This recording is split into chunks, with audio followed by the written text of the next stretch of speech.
एक बार की बात है, द्वारिका में भृगु, वशिष्ठ, नारद इत्यादि आए।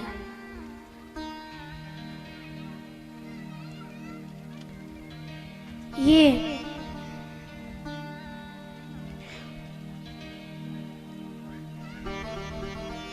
जो सांब थे वो एक स्त्री भेष में सज के आए।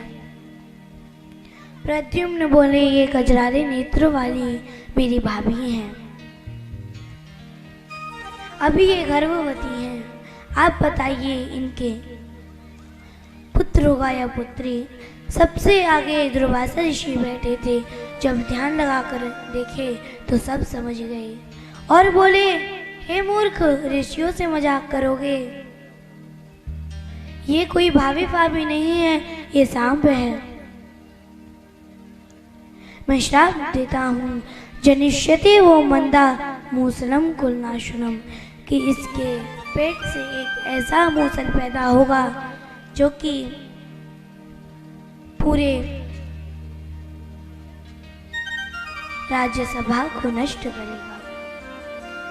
जब कपड़ा हटा के देखे तो सच में ही वो मूसल था। एक नदी के तट पर उसको काट के फेंक आए। छोटा सा टुकड़ा बचा था, वो एक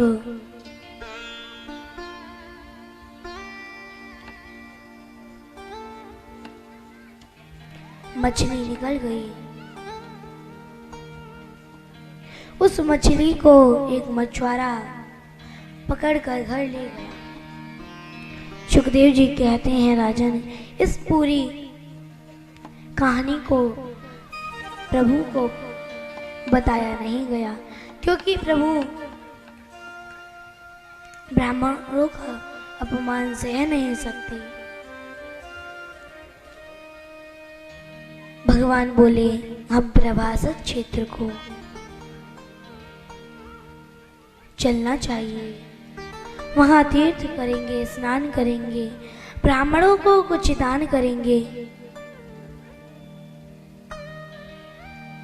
तो शायद श्राप से मुक्त हो जाएंगे। उद्धव जी सब समझ रहे हैं कि प्रभु सुधाम जाना चाहते हैं। उद्धव जी प्रभु से बोले कि हे प्रभु, मैं बचपन से ही आपके साथ रहा हूं, मैं आपके बिना नहीं रह सकता। तो भगवान ने विचार किया, तो प्रभु ने उनको यदु महाराज का वर्णन सुनाया।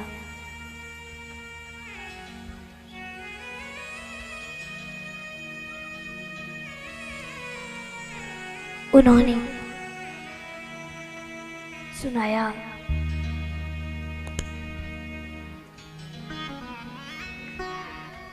एक बार की बात है,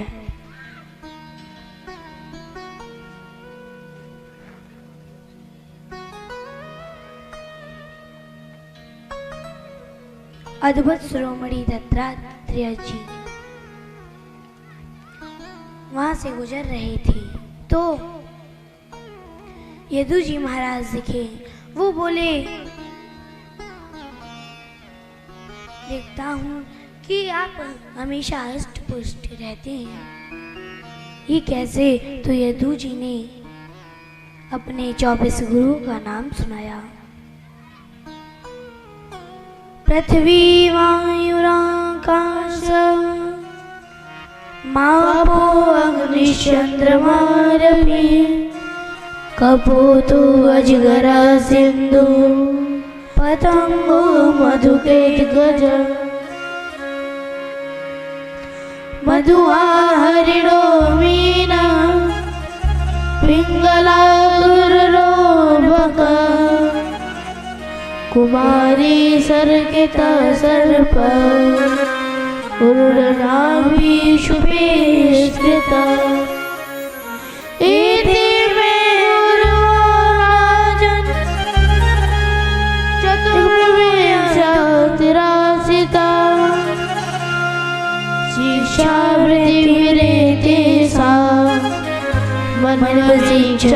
आत्मना। राजन, मेरे कुल 24 गुरु हैं। पहले पृथ्वी, दूसरे वायु, आकाश। मैंने पृथ्वी से यह सीखा कि सहनशीलता, पृथ्वी में जितने भी गड्ढे करो वो सह लेती है, वैसे ही सन्यासी का भी स्वभाव होना चाहिए। उसके बाद मैंने दूसरा गुरु वायु को बनाया, तीसरा आकाश को बनाया, चौथा जल को, अग्नि को, आकाश को, चंद्रमा को, सूर्य को, अजगर को। अजगर से मैंने ये सीखा, अजगर करे न चाकरी,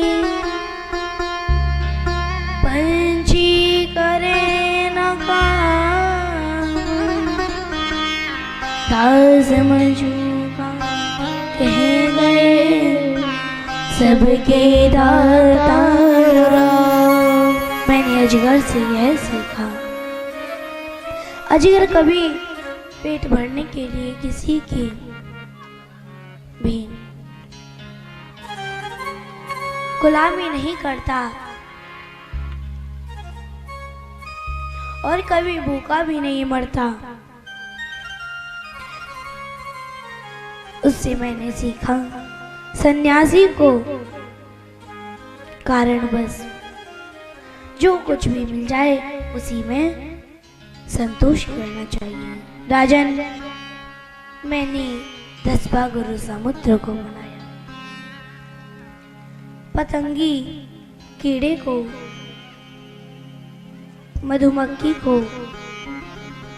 मैंने बड़ी ही शिक्षा ली। पिंगला वैश्या को, बालक को, कुंवारी कन्या को और वाड़ बनाने वाले को, मछली को, बकरी को, रंगी कीड़ी को बनाया। इस प्रकार से मैंने 24 गुरु बनाए। उनसे मैंने अलग अलग शिक्षा ग्रहण की।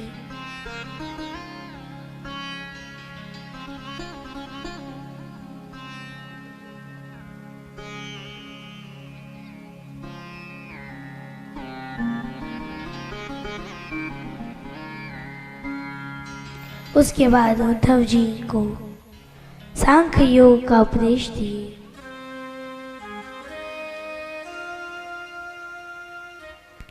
भागवत धर्म का निरूपण करते हैं और उद्धव जी को आज्ञा देते हैं, तुम बद्रिका आश्रम को जाओ। एकांत में इसका चिंतन करना। उद्धव जी महाराज प्रभु की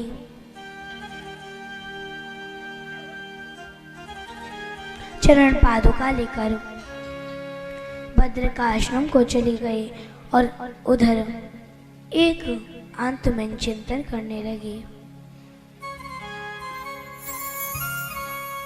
एक बार भोजन कर रहे थे तो किसी बात में विवाद चढ़ गया और सारे यदुवंशी अपने आप मार काट कर मर गए। केवल चतुः पंचावशेष था, केवल 4-5 ही बचे।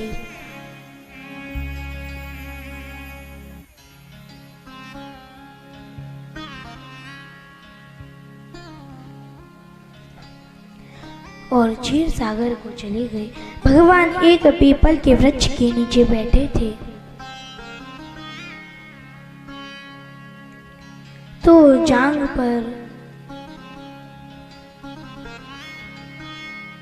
वाया चरण रखे हुए थे।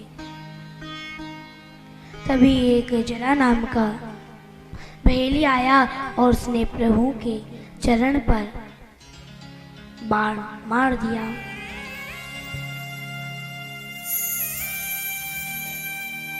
तो वो प्रभु से माफ़ी मांगने लगा। प्रभु बोले, कोई बात नहीं, पिछले जन्म में मैंने भी वार मारा था।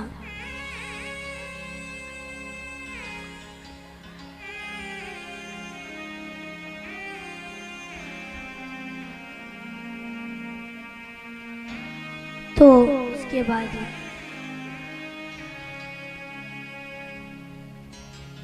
7वें दिन द्वारिका समुद्र में डूब जाएगी। ये भगवान उद्धव जी से कह रहे हैं, ये भगवान अर्जुन से कह रहे हैं कि तुम जाके द्वारिका में बताओ कि द्वारिका 7 दिन बाद एक सागर में डूब जाएगी।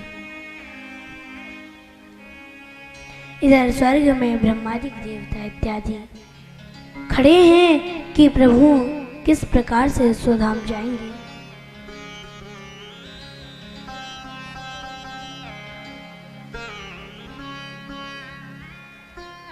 सबके देखते ही मेरे गोविंद एक ज्योति के रूप में परिणित हो गए और वह श्रीमद् भागवत में आकर लीन हो गए। इसलिए कहते हैं, तेने अम्बांगमयी मूर्ति प्रत्यक्षा वर्तते हरे, कि यह श्रीमद् भागवत प्रत्यक्ष श्रीमद् प्रतिमूर्ति है। बोले भागवत भगवान की जय। सुखदेव जी कहते हैं, भगवान जिस दिन इस धराधाम को छोड़ कर गए उसी दिन इस पृथ्वी पर कलयुग प्रारंभ हो गया।